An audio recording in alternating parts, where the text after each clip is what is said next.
नमस्कार दोस्तों, आज हम कक्षा 9 का एक बहुत ही इंपॉर्टेंट टॉपिक पढ़ेंगे। कोर्डेटा और नॉन कोर्डेटा दो प्रकार के जंतु होते हैं। कोर्डेटा जिनमें रीढ़ की हड्डी पाई जाती है और नॉन कोर्डेटा जिनमें रीढ़ की हड्डी नहीं पाई जाती है। इनको हिंदी में हम पृष्ठवंशी और अपृष्ठवंशी भी कहते हैं। पृष्ठवंशी का मतलब जिन जंतुओं में रीढ़ की हड्डी पाई जाती है उन्हें हम पृष्ठवंशी या कोर्डेटा कहते हैं, और जिन जंतुओं में रीढ़ की हड्डी नहीं पाई जाती उन जंतुओं को हम उनको हम कोर्डेटा वर्ग के अंतर्गत लाते हैं।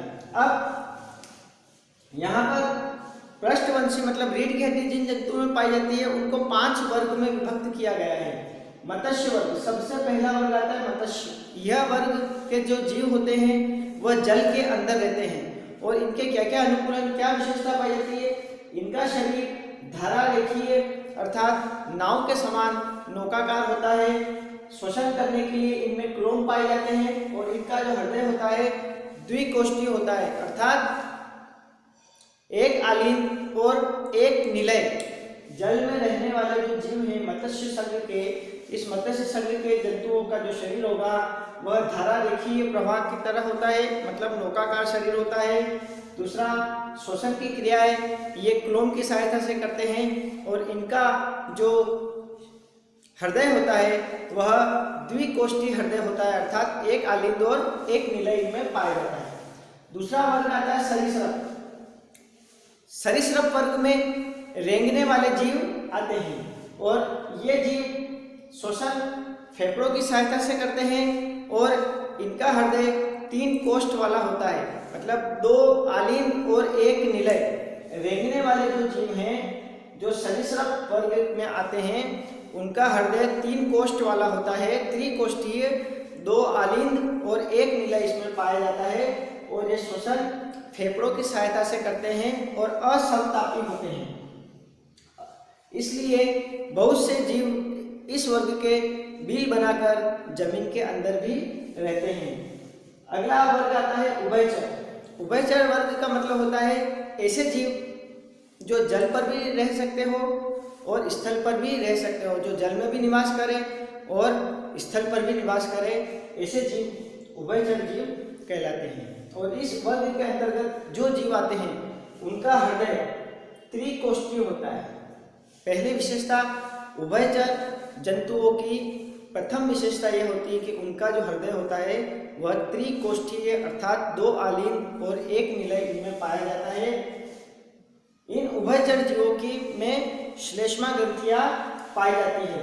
श्वसन फेफड़े के द्वारा भी करते हैं, क्लोम के द्वारा भी करते हैं और त्वचा के द्वारा भी करते हैं। तो ये बात ध्यान रखिएगा कि उभयचर जो जीव होते हैं वो उनका हृदय त्रिकोष्ठीय होता है, उनमें श्लेष्मा ग्रंथियां पाई जाती है और श्वसन फेफड़े, क्लोम और त्वचा तीनों के द्वारा यह श्वसन क्रिया करते हैं। अगला वर्ग आता है पक्षी वर्ग। पक्षी वर्ग को कहते हैं एविज, मतलब उड़ने वाला। उड़ने वाले जीवों की क्या विशेषता होती है पहले वीडियो में मैंने आपको बता चुका हूँ, वही कि उनके जो अग्रपाद होते हैं वह पंखों में रूपांतरित हो जाते हैं, पंख में बदल जाते हैं। पहली विशेषता तो ये।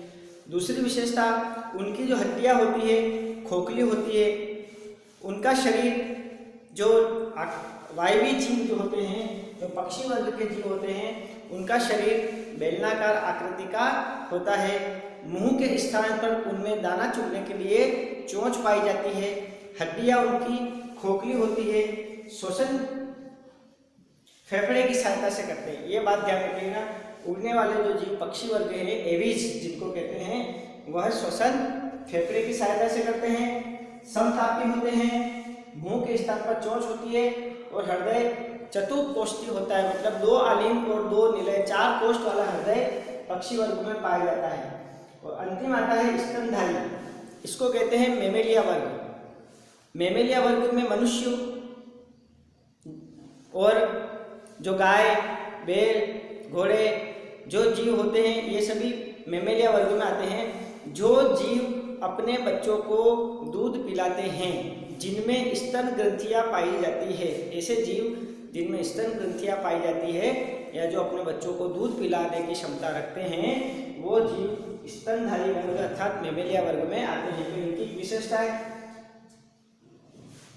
मेमेलिया वर्ग के या स्तनधारी वर्ग के जीव श्वसन की क्रिया फेफड़ों की सहायता से करते हैं। जैसे कि हम मेमेलिया वर्ग में आते हैं, हम श्वसन फेफड़ों की सहायता से करते हैं, हम समतापी होते हैं और इनमें स्तन ग्रंथियां पाई जाती है। स्तनधारी जीवों में स्तन ग्रंथियां पाई जाती है। तो ये 5 वर्ग जो हैं ये सभी पृष्ठवंशी अर्थात रीढ़ की हड्डी वाले मतलब कोर्डेटा वर्ग के जीव हैं, जो इनको 5 वर्ग में विभक्त किया गया है। तो प्रश्न अगर बड़ा आता है तो इन सभी के 2-2, 3-3 पॉइंट ही अपने को लिखने हैं, और अगर किसी भी एक वर्ग के बारे में पूछे तो 2 नंबर का प्रश्न आता है तो 2 पॉइंट अपने को लिखने हैं। Thank you very much.